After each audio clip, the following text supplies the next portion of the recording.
Hey guys, welcome back to the channel and welcome back to a very dark Scotland, considering it's 1 o'clock in the afternoon. So in today's video, we're going to finish up the GTR for just now. I know this series has been dragging out a wee bit, but I think today's going to be the day that we get to actually get this car on the road and see what it's made of. But before we do that, we've got to replace this A-pillar, because as you saw in one of the first videos, it's cracked right along there. So we're going to replace that, which might be a bit of a laugh, because as far as I'm aware, that whole piece is panel bonded on. And then we've got to give the car a service, because I don't know when it was last serviced. So let's get at least an oil change. We'll get the air filters out, give them a clean as well. And then it'll be time to get this thing on the road and give it a blast. So first thing we're going to need to do is turn the car around. Awesome. Now let's get the car up in the air, get this thing serviced.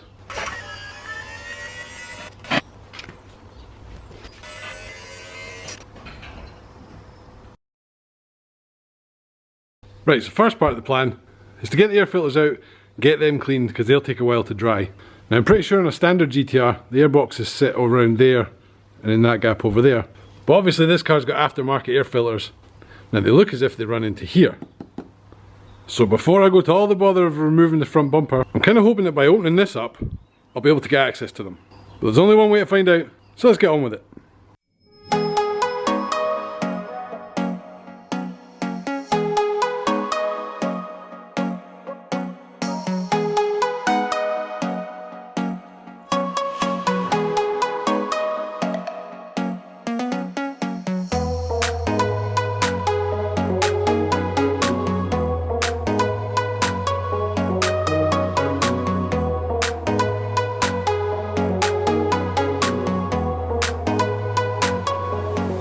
Yep, not so convinced by that. That might be a bit tricky to get those out of there. And that's also something else we're going to have to fix at some point. Because in order to make these things fit, rather than doing it properly, a previous owner of this vehicle thought it would be a good idea just to wedge that in there. Look at how bent that is. I mean, that is just ridiculous. So basically it looks like they installed all of these extra cables just to get some slightly fancier, cool halo looking headlights at the expense of the car's ability to breathe. And I'm sorry, but on a car like this, that's the wrong way round.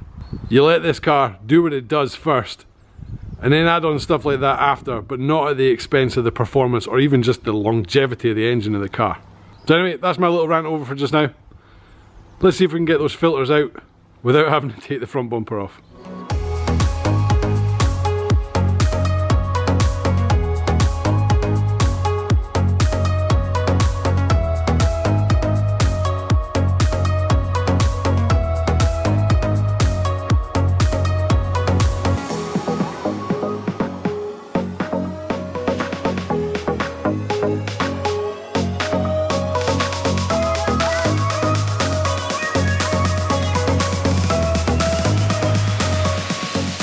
Well, I now know why these things are so bent. Because whoever put these in originally, put them in exactly the way I just took them out. Because that's definitely not the right way to do it. And also, look at the state of that. That's a K&N filter. So I'm pretty sure it's not meant to be that black. But not to worry. I'm very quickly going to get this one out. And then we'll give them a clean.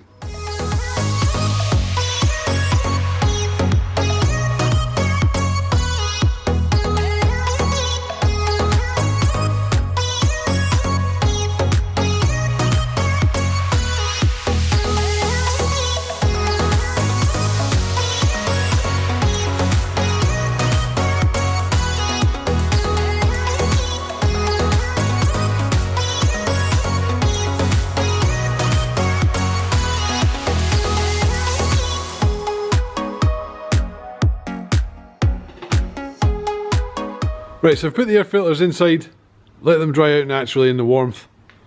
So while they're drying, let's get underneath the car and drain the oil.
Right, so that's the oil change done. Air filter's cleaned. That's happy days. What we need to do now though, fire the car up just quickly, let it warm up a wee bit, and then check the oil again, just to make sure that it's got enough. But before we do that, for anybody that's considering servicing their car themselves, don't ever put an oil filter on so tight that you have to disform it to get it back off again next time you change it. That's just crazy, that's too tight. You just want to make it tight with your hand and you're good to go. Nothing more than that. Anyway, with that, let's get the car started up, warm it up, check the oil, and then we'll move on to that A-pillar.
Right, so it's actually a couple of days later now, because I had to let that ceramic coat cure.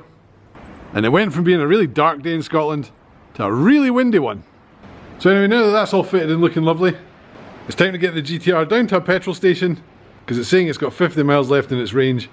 And considering this car can burn through 80 quid's worth of fuel in 200 miles, it probably means that 50 miles is more like 10. So let's go get the car some fuel, and then we'll take it for a drive.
So much fun, I drove right past the petrol station. But we're here now. Right, let's go get some fuel and then we'll get on the road. Right, now that we've got some fuel, let's get the car warmed up a bit and then we'll give it a few test pulls. So one thing that I always forget about with every single boy racer type car I've ever had, or every modified car I've ever had, is how when you lower the suspension quite a lot, how stiff it is compared to a normal car. Yeah, can't get used to that at all. But the most annoying part about lowered suspension is you've got to go a long way out your way because you can't go over speed bumps anymore. Anyway, as you can see on the dash, it's lit up like a Christmas tree, and the car's done a little over 35,000 miles. But apparently, this is its second engine. Apparently this engine's only done about 8,000 miles. Which is quite exciting. It means I got a fairly new engine in my car. So I can totally see how people would use this as an everyday car. Apart from the noise, of course. Because it's super comfy. It's automatic. Well, if you want it to be. And yeah, even with this incredibly low suspension, it's a nice driving car. Right, so I don't know if you guys can hear me or not, because I'm quite far away from the camera. But we'll wait for a spot to clear in the traffic, and then we'll put our foot down a wee bit and see what this thing can do.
Swapped you guys over onto the other window because I can't imagine over the exhaust you'd have been able to hear me on the other side of the car. But wow, this thing is fast. This thing does not belong on a Scottish A road. This should be on a racetrack.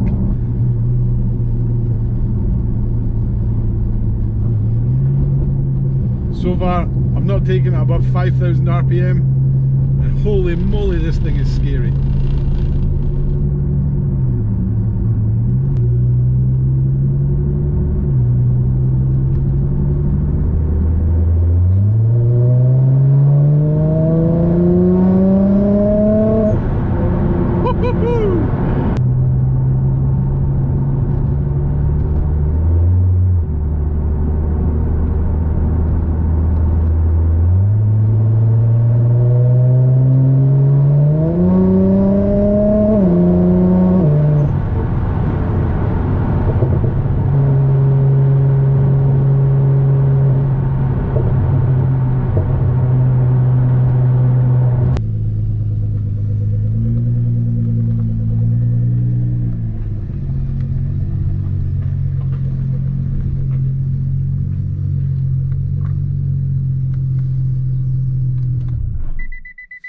Well, that, ladies and gentlemen, is the most fun I've had in a car in a really long time.